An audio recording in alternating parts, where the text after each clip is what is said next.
Hi YouTube, it's me, the Shy Pianist, or you may know me as Donald of Zephyr Wargames, bringing you another deck profile from the collection of decks that I own. So, going with how I've been doing so far, we're going to be covering deck number 5, or I like to call it Lucia. And Lucia is my Viking deck. So it's just zoom that. So she's my Vikings deck, and before I do it, we'll have to do the usual mention of my decks are made for fun. So if you want to make this more competitive or such, you can obviously use the sort of deck core base and then improve it yourself.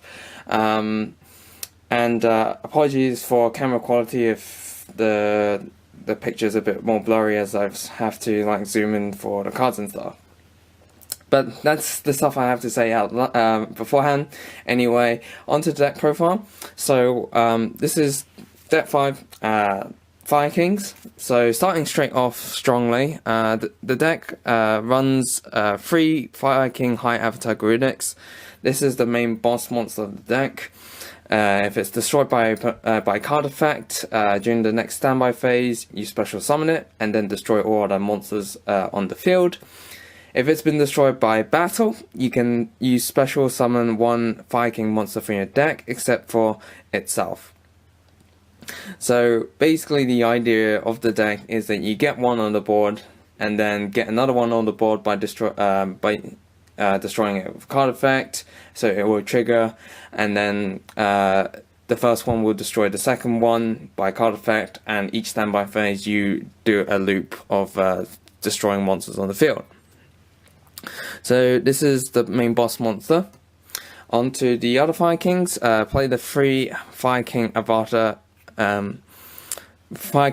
Avatar. This is your monster effect negator. Probably, I would say, the second best Viking of the deck, because once per turn during either player's turn, quick effect, when monster effect is activated, you can negate it and then destroy one other fire monster in your hand or on your side of the field. So it really sets off, your Viking Avatar.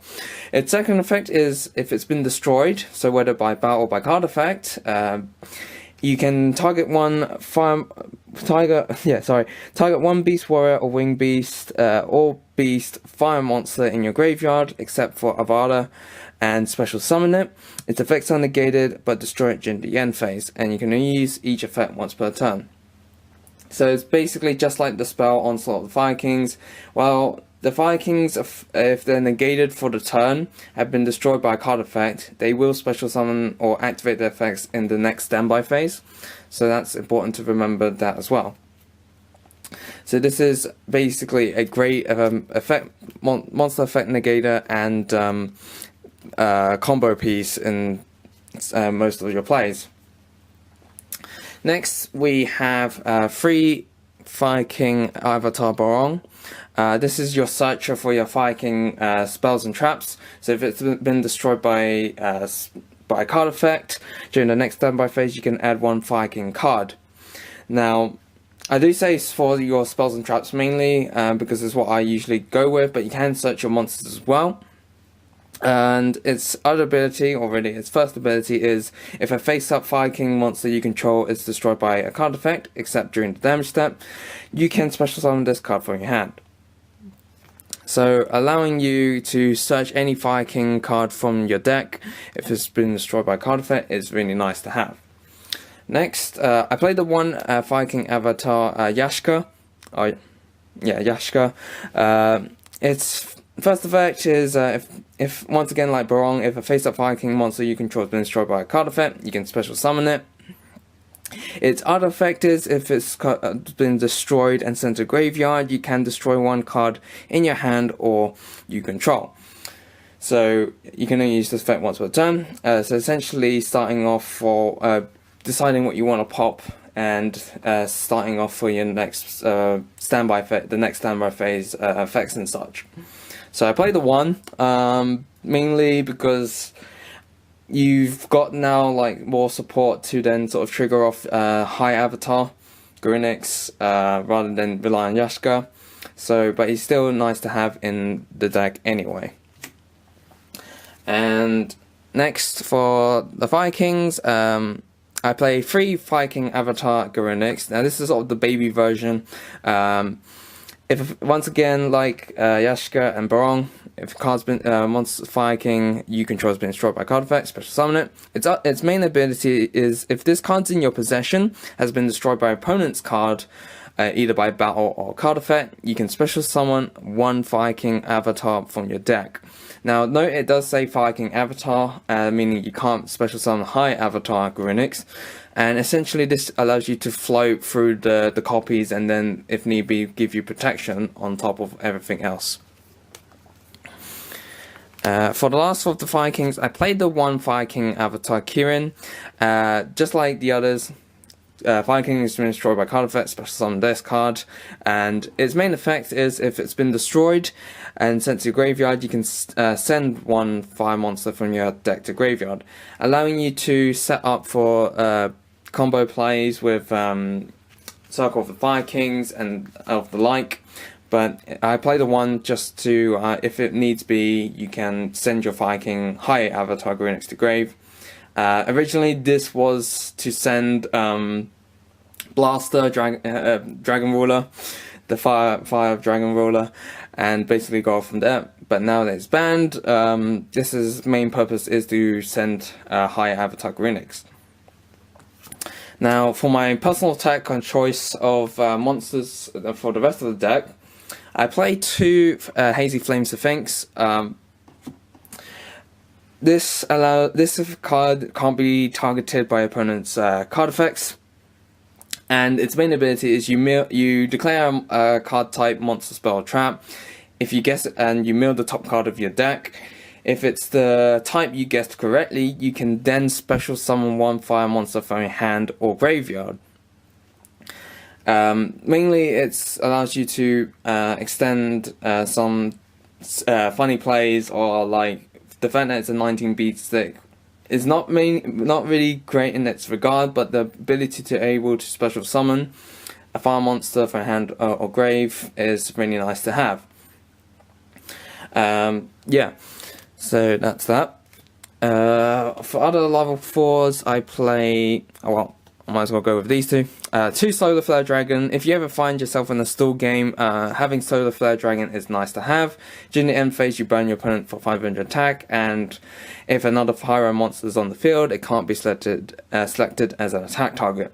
Meaning if you have both on the field, your opponent can't attack you essentially, or attack them. And it gives extra burn on top. Next, I play the 1 Flame Whale Fire Dog.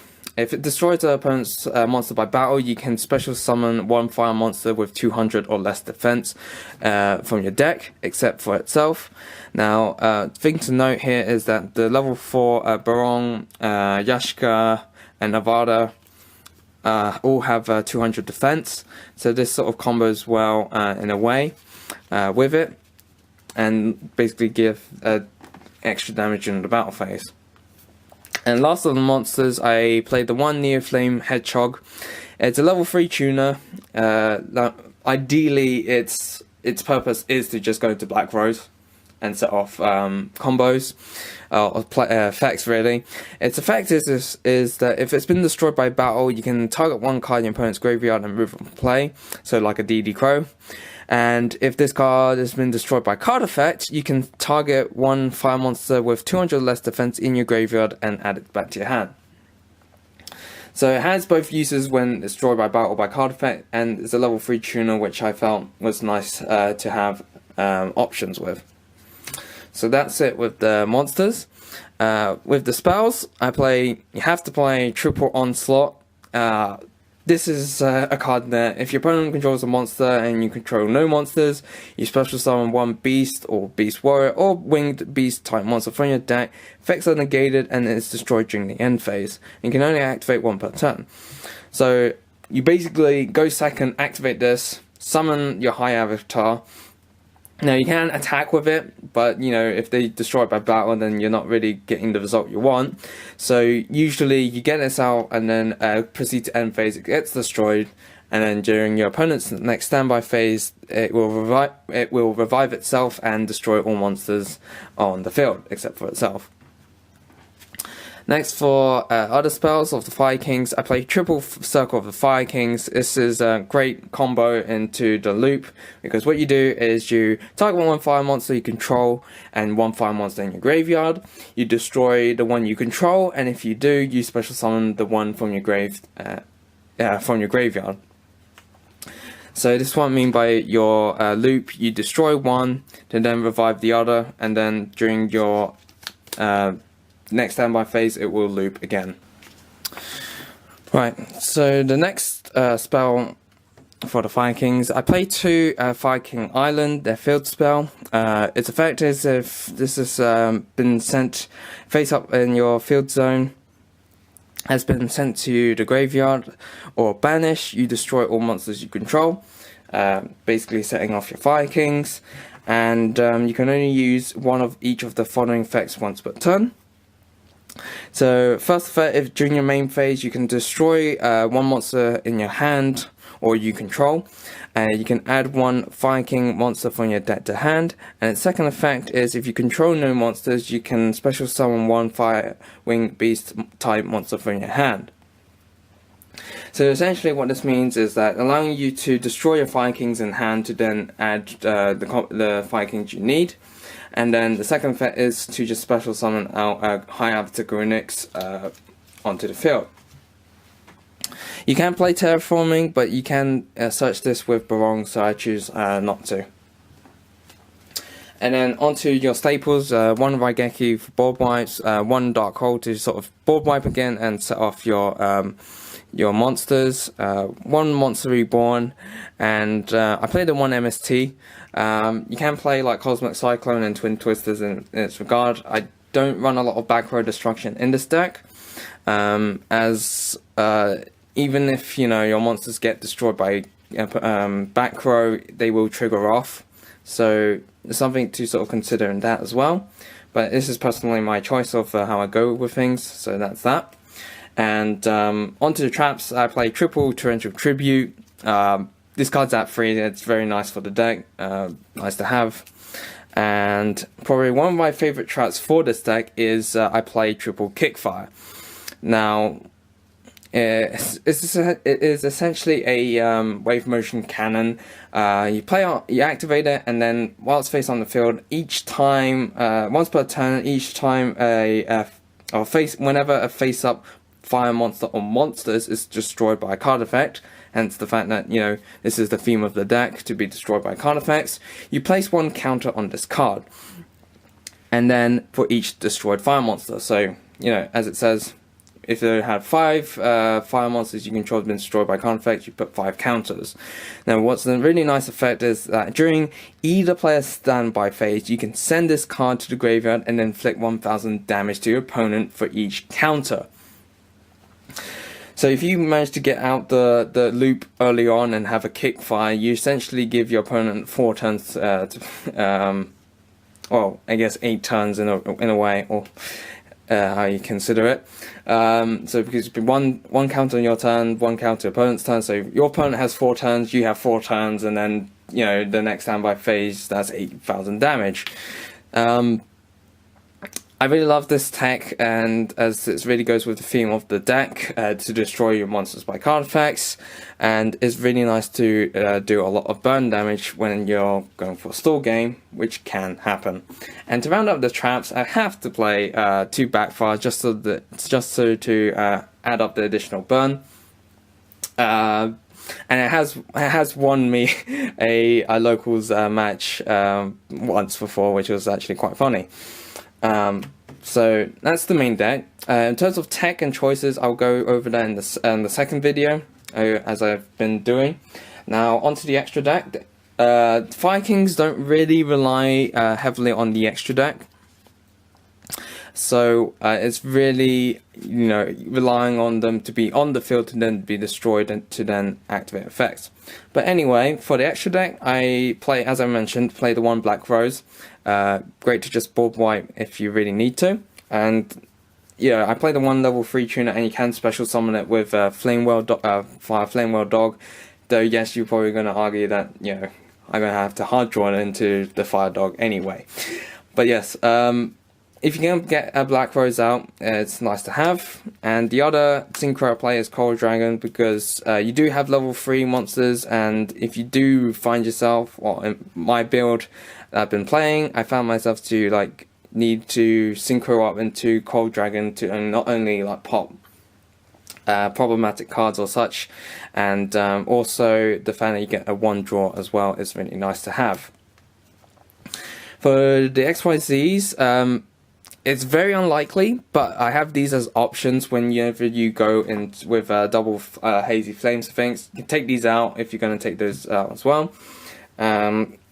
So number 24 is great to, you know, it's not only is it great to give board presence, it's really nice to sort of Book of Moon and then send a card to your, on your opponent's side to the graveyard.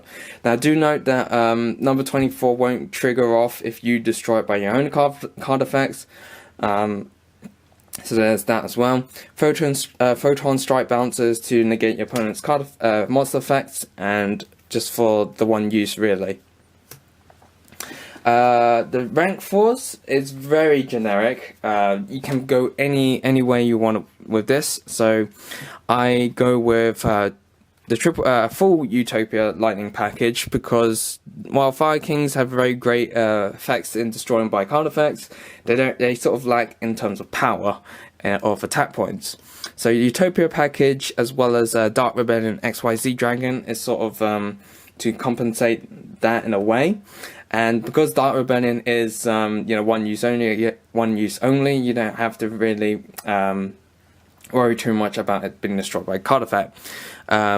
Reason why I play it for full Utopia package is not only like if you can't, you know, get off your Gronix, this makes a great target for your opponent to have to kaiju this monster, or you know, they have to rely on using their pops to then get rid of this monster anyway. For the rest of the rank 4s, as I mentioned, so you have, I play the 182, always play this to, you know, direct attack, can win you games. 41 if you know, find yourself being able to like go turn 1, but generally the rank 4s are mainly effective if you play the Coach Soldier Wolfbark engine, and that too. Next we have Tornado Dragon, as I mentioned. Back row destruction is nice to have, and there's little of it in the main deck. Castel to get rid of problematic cards, and it's all great round use. And last but not least, number 59 Crooked Cook, allowing you to essentially dodge evenly matched if it comes to be, but its effect is that you just during each player's turn, you can detach a material from this card, destroy as many other cards you control as possible, and then this card gains 300 attack until the end of turn for each monster destroyed by this card, by this effect, and sent to the graveyard. And its other effect is, while you control no other cards on the field, this card is unaffected by other card effects. So this is a nice tech for Fire Kings to, you know, set off their effects, and looking at it again, it's really nice card to sort of dodge evenly matched if you've managed to set yourself up a board and have this on the field. Either way, it's really nice to have in the extra deck. And as for the links, I play only two dual little Chimera, giving the 500 boost to the fire monsters. You can play, you know, like Borolo Dragon, whatever, and like Firewalls, Saruja, that sort of thing, like Link 4s in the deck. But I really don't rely too heavily on the extra deck to then basically get those out. And you really want to have your Fire Kings, you know, on the field rather than over for XYZ material or Link summoning in general. So that's really it with the deck. I'll do as with per usual with all the other decks, I will do a cover on like test hands and that sort of thing. Do a you know, sort of history talk about it, so sort of how it came to be, and also as well as other decks that you can play in this deck. So I hope you enjoyed it. So thank you for watching, and as always guys, happy dueling!